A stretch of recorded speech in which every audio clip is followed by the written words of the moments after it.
नमस्कार, आप देख रहे हैं एनएमएफ न्यूज। आपके साथ मैं हूं नम्रता चौधरी।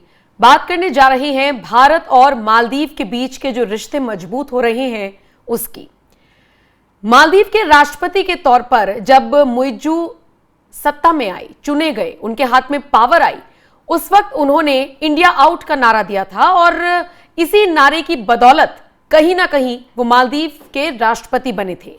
लेकिन पिछले 1.5-2 साल में ऐसा क्या बदला, भारत की तरफ से ऐसा कौन सा रुख अख्तियार किया गया कि मुइज्जू चीन को छोड़कर भारत के पाले में आकर खड़ा होना ज्यादा बेहतर समझ रही हैं।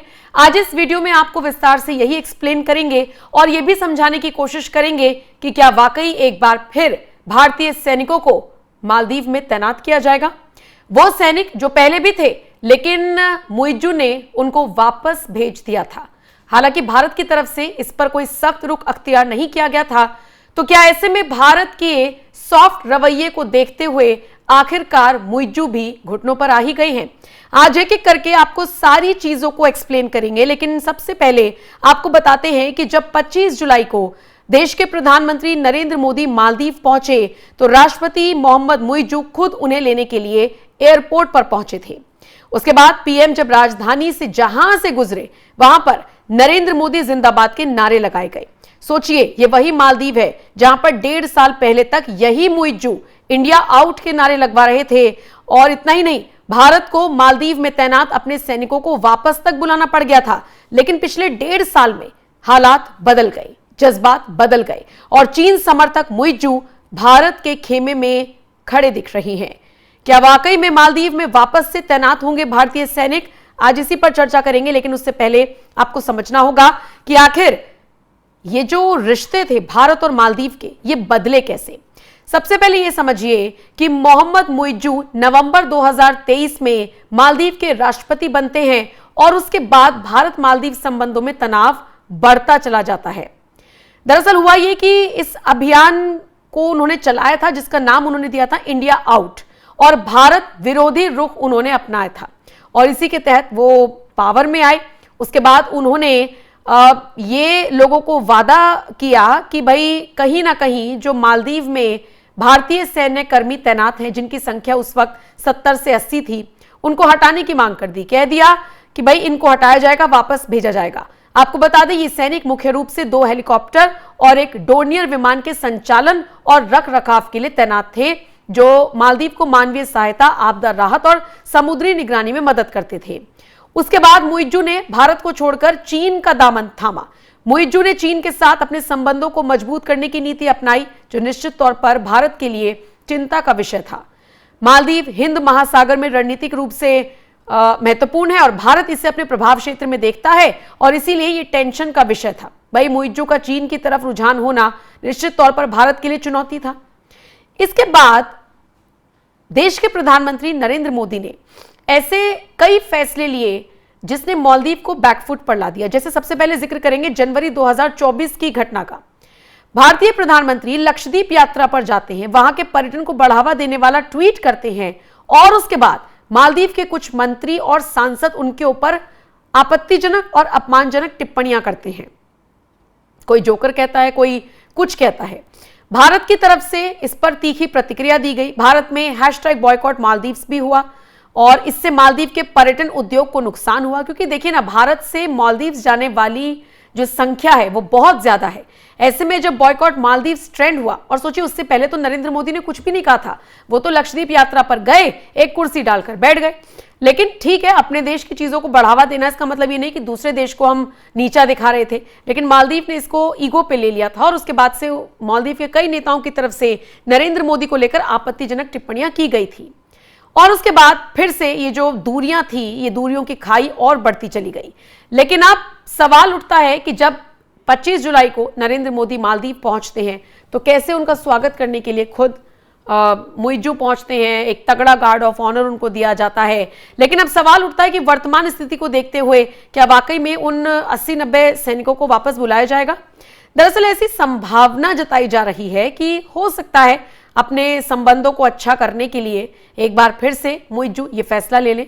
मोहम्मद मुइज्जू के राष्ट्रपति बनने के बाद मालदीव ने भारत से अपने सैन्य कर्मियों को हटाने की मांग की थी और मई 2024 तक भारत ने लगभग 89 या 90 के आसपास सैनिक थे उनको वापस बुला लिया था और उनकी जगह पर नागरिक तकनीकी कर्मचारियों को तैनात किया गया था। तो ऐसे में अब क्या इनको वापस से तैनात किया जाएगा, ये बड़ा फैसला होने वाला है अभी और देखने वाली बात होगी कि क्या वाकई में ऐसा होता है या नहीं। आपको बता दें 13 जनवरी 2024 को मुइज्जू चीन के दौरे पर गए थे और भारत का नाम लिए बिना उन्होंने कहा था कि मालदीव छोटा देश है लेकिन इससे किसी को हमें धमकाने का लाइसेंस नहीं मिल जाता। फिर इसका जवाब विदेश मंत्री एस जयशंकर ने भी दिया था। उसके बाद फिर जैसा कि मैंने बताया कि भारतीय सैनिकों को मालदीव से भारत वापस आने के लिए कह दिया गया था। लेकिन आप देखिए ना, ये सारी चीजें हुई, खराब संबंध हुए, लेकिन उसके बावजूद भारत ने मालदीव को जरूरी सामान की सप्लाई कभी भी बंद नहीं की। पिछले 1.5 साल में भारत ने मालदीव के प्रति कोई भी आक्रामक रवैया नहीं अपनाया।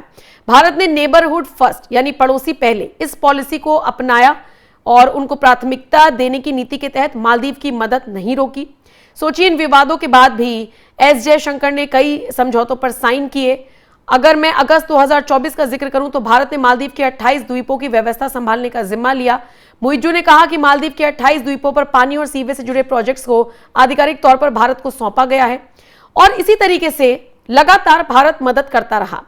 अब हालात ये हैं कि पीएम मोदी जब मालदीव दौरे पर पहुंचते हैं 25 जुलाई को और 26 जुलाई को, तो कहीं ना कहीं ये मुइज्जू के लिए भी अच्छी बात है, ये मालदीव के लिए भी अच्छी बात है और भारत के लिहाज से भी अच्छी बात है। कई सारे लोग सवाल उठा रहे हैं कि मालदीव और भारत को क्या मिला इस मुलाकात के बाद। थोड़ा सा इसे भी समझ लीजिए। पीएम मोदी और राष्ट्रपति मुइज्जू के बीच व्यापार, मछली पालन, खेती, मालदीव के लिए यूपीआई के जरिए डिजिटल पेमेंट की सुविधा जैसे मामलों से जुड़े 8 समझौतों पर साइन किए गए हैं। मालदीव के रक्षा मंत्रालय के नए भवन, सड़कें बनाना, शहरों की सीवेज की व्यवस्था, 3300 रेजिडेंशियल कॉलोनी बनाने में भारत मदद करेगा। पीएम मोदी ने मालदीव की सेना के इस्तेमाल के लिए 72 व्हीकल और कई डिफेंस टूल्स दिए हैं। भारत की आरोग्य मैत्री पहल के तहत मालदीव को पोर्टेबल भीष्म मेडिकल क्यूब दिए गए। भारत ने मालदीव को 4850 करोड़ रुपए का नया कर्जा भी दिया है। दोनों देशों के बीच नए फ्री ट्रेड एग्रीमेंट पर भी बात हुई है।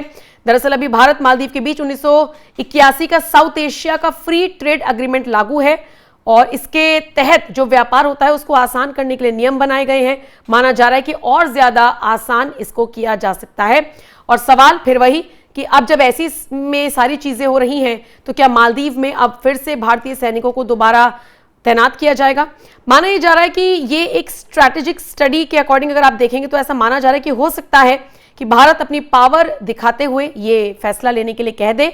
और अब तो मुइज्जू को भी सरकार चलाते हुए चूंकि 1.5 साल हो गया है, उनकी राजनीतिक स्थिति मजबूत है, तो हो सकता है कि ये सैनिकों की तैनाती फिर से कर दी जाए।